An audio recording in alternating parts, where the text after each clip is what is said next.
ng bayan, maasahan anumang panahon.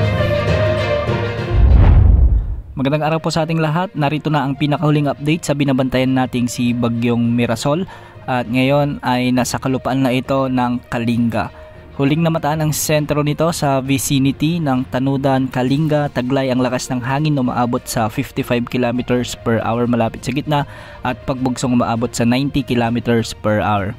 Kumikilos ito ngayon ng pahilagang kanluran sa bilis na 15 km per hour. Meron itong diametro na umaabot sa 200 km mula sa gitna at ngayon ay nakataas pa rin ang Tropical Cyclone Wind Signal number 1 sa bahagi ng Batanes, Cagayan, kasama na ang Babuyan Islands, Isabela, Quirino, Nueva Vizcaya, ang northern at central portions ng Aurora, sa may Apayao, Abra, Kalinga, Mountain Province, Ifugao, Benguet, Ilocos Norte, Ilocos Sur, La Union, ang northeastern portion ng Pangasinan at ang northern portion ng Nueva Ecija. Ang mga lugar na ito ay makakaranas na ng mga pag-ulan at pagbugso ng hangin, kaya mag-ingat po sa banta ng mga pagbaha at pagguho ng lupa.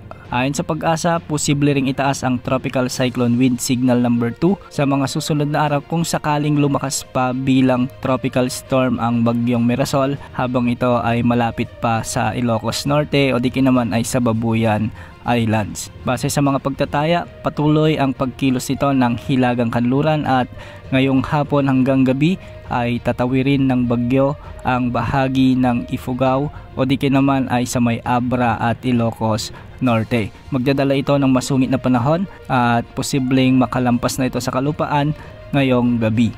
Inaasahan ding lalakas pa ito bilang tropical storm sa mga susunod na oras bago ito makalabas sa ating area of responsibility bukas naman ng umaga. Ngayong araw dahil sa epekto ng Bagyong Mirasol, asahan ang malalakas hanggang sa matitinding pag-ulan sa bahagi ng Cagayan kasama ng Babuyan Islands at Isabela kasama ng Kalinga at Apayao. Samantala, posible naman ang mula 50 hanggang 100 mm na pag-ulan sa bahagi ng Ilocos Norte, Ilocos Sur, La Union, Mountain Province, Ifugao, Benguet, Nueva Vizcaya, Quirino at Aurora. Dulot pa rin ito ng direktang epekto ng Bagyong Mirasol. Samantala, magiging kalat-kalat na pag-ulan naman at minsan ay malalakas hanggang sa matitinding pagbuhos ng ulan ang mararanasan sa Pangasinan, Zambales, Tarlac, Nueva Ecija, Pampanga at Bulacan at kasama na rin ang Metro Manila. Sa nalalabing bahagi ng bansa, asahan naman ang pagbuhos ng mga mahihinang hanggang sa katamtamang mga pag-ulan. Dulot naman ito ng habagat na pinalalakas ng nasabing bagyo. Samantala, maliban sa Bagyong Mirasol, meron pa tayong binabantayang bagyo na nabuo ngayong araw lamang sa silangan ng ating bansa. Huling itong namataan sa layong 1,200 km silangan ng Southern Luzon. Nasa labas pa rin ito ng ating area of responsibility sa kasalukuyan. Taglay pa rin nito ang lakas ng hangin na umaabot sa 45 km per hour malapit sa gitna at pagbugsong maabot sa 55 km per hour.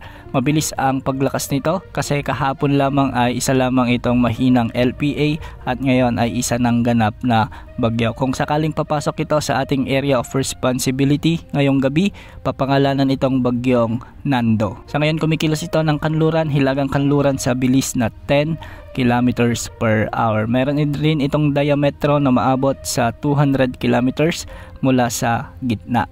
Base sa pagtataya o forecast track nito, ay papasok ito bilang tropical depression ngayong gabi at bukas ay inaasahang lalakas ito bilang tropical storm. Patuloy ang pagkilos nito ng hilagang kanluran sa mga susunod na araw at sa araw naman ng Sabado ay posible nang maging severe tropical storm ito habang ito ay nasa silangan ng Northern Luzon. Base sa mga forecast na inilalabas naman ng iba't ibang weather agencies, ay posibleng mas bumaba pa ang track na tinatahak ng bagyong ito, kaya maghanda po ang mga kababayan natin lalong-lalo na sa bahagi ng Northern Luzon. Ayon sa Pag-asa, posibleng itaas ang Tropical Cyclone Wind Signal number 4 sa ilang bahagi ng Northern Luzon kung sakaling mag-intensify pa ito bilang isang typhoon category o di kaya naman ay super typhoon category. Dahil sa bagyong ito, makikita natin na medyo malawak ang magiging sakop ng bagyong ito at yung sirkulasyon nito sa mga susunod na araw, kaya paiigtingin o palalakasin ng bagyong ito ang habagat o southwest monsoon na magdadala muli ng malawakang pag-ulan sa bansa, lalong-lalo na sa Luzon at Visayas. Kaya paghandaan po ang pagdating ng potensyal na bagyong nandun na ito, lalo na sa mga kababayan nating bahain at yung mga lugar na mabilis magkaroon ng landslide. Yan muna ang latest sa lagay ng panahon. Ito po ang weather update ng bayan, maasahan anumang panahon.